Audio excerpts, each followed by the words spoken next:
एक राजनीतिक गलती कैसे लाखों छात्रों का भविष्य बर्बाद कर देती है, इसकी एक वानगी मैं आपको ये प्रस्तुत करने जा रहा हूँ।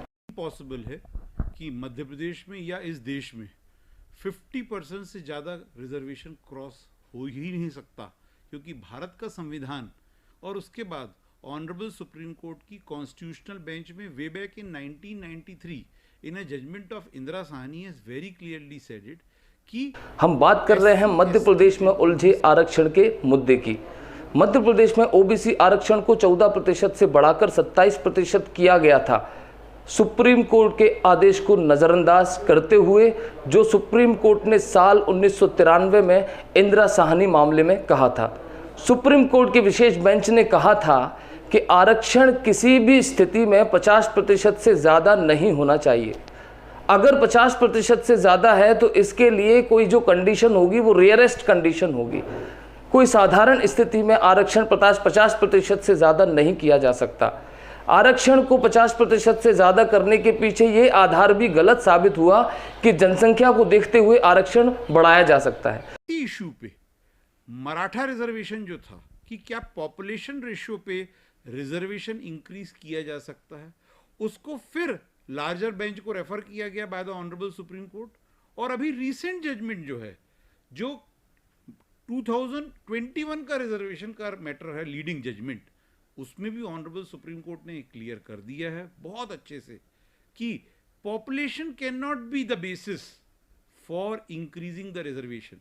क्योंकि मराठा रिजर्वेशन में भी महाराष्ट्र हाई कोर्ट में जब मामला आया था तो बॉम्बे हाई कोर्ट ने यही बोला था कि भाई इसलिए क्योंकि पॉपुलेशन रेशियो ज्यादा है। बट जब वो मामला सुप्रीम कोर्ट में गया तो सुप्रीम कोर्ट ने बिल्कुल क्लियर कर दिया और बॉम्बे हाई कोर्ट का जजमेंट रिवर्स कर दिया, ये कहते हुए कि नहीं, आप किसी भी जब ये मामला बहुत पानी की तरह क्लियर था, उसी वक्त मार्च 2019 में मध्य प्रदेश शासन तत्कालीन कमलनाथ सरकार द्वारा एक संशोधन विधेयक लाया गया, जिसके माध्यम से ओबीसी आरक्षण को 14% से बढ़ाकर 27% किया गया।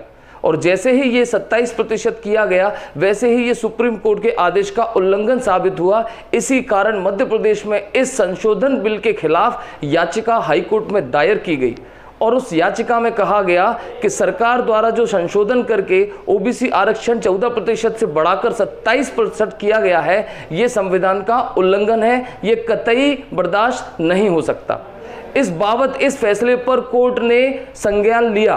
बावजूद इसके तत्कालीन कांग्रेस सरकार ने जुलाई 2019 में कैबिनेट की अनुशंसा पर यह बिल अपने राज्य में पारित कर दिया और 27% ओबीसी आरक्षण देना सुनिश्चित कर दिया, जबकि कोर्ट में इस मामले में सुनवाई चल ही रही थी। जैसे ही राज्य सरकार ये बिल लेकर आती है, एक और याचिका उस बिल के खिलाफ हाई कोर्ट में दायर हो जाती है। उस याचिका में पुनः हाई कोर्ट के समक्ष यही कहा जाता है कि राज्य सरकार ने ओबीसी आरक्षण को 14% से बढ़ाकर जो 27% किया है वो संविधान के खिलाफ है, वो इंदिरा साहनी मामले में दिए गए डिसीजन के खिलाफ है, सुप्रीम कोर्ट की भावना के खिलाफ है।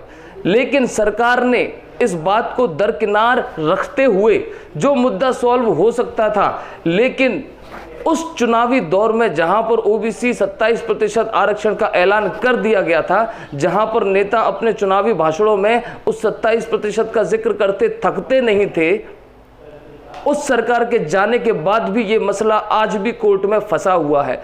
और संबंधित आज जो सरकार है, बीजेपी गवर्नमेंट, उसको सुलझाने में इसलिए नाकाम साबित हो रही है क्योंकि ये उनके बस की बात बची ही नहीं है।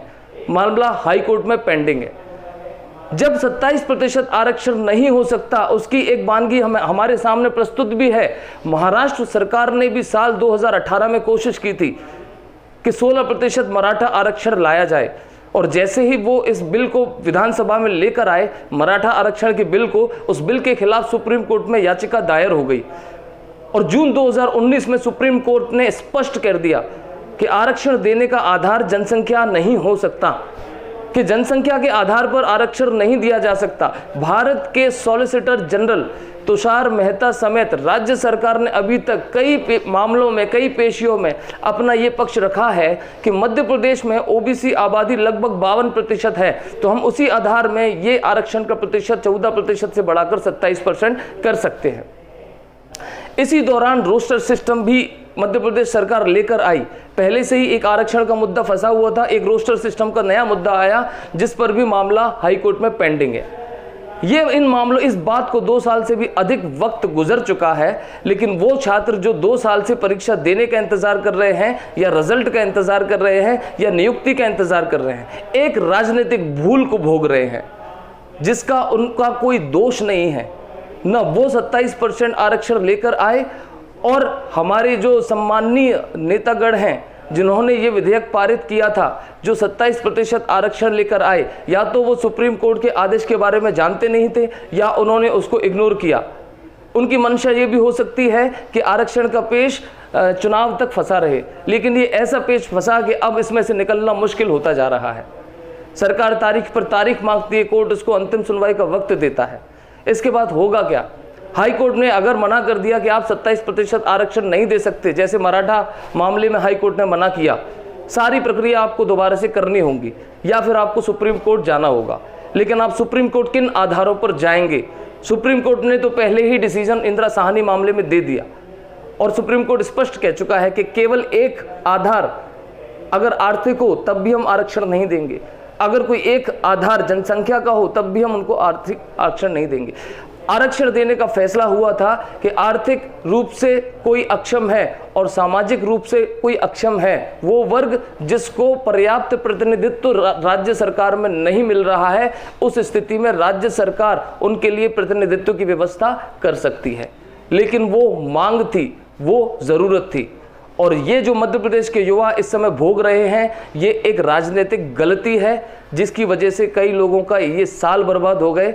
कई लोग गरीबी की ज़िंदगी जीने को मजबूर हैं और उनको ये भी नहीं पता कि वो पढ़ाई कर पाएंगे आगे या नहीं कर पाएंगे। कई लोग जिनके अंतिम अटेम्प्ट हैं, जो अंतिम वर्ष में हैं अपने जीवन के, जिनके पास ये अंतिम अटेम्प्ट बचा है इन नीतियों के कारण, वो निर्धारित नहीं कर पा रहे हैं कि वो आगे की ज़िंदगी कैसे अपनी जिएंगे।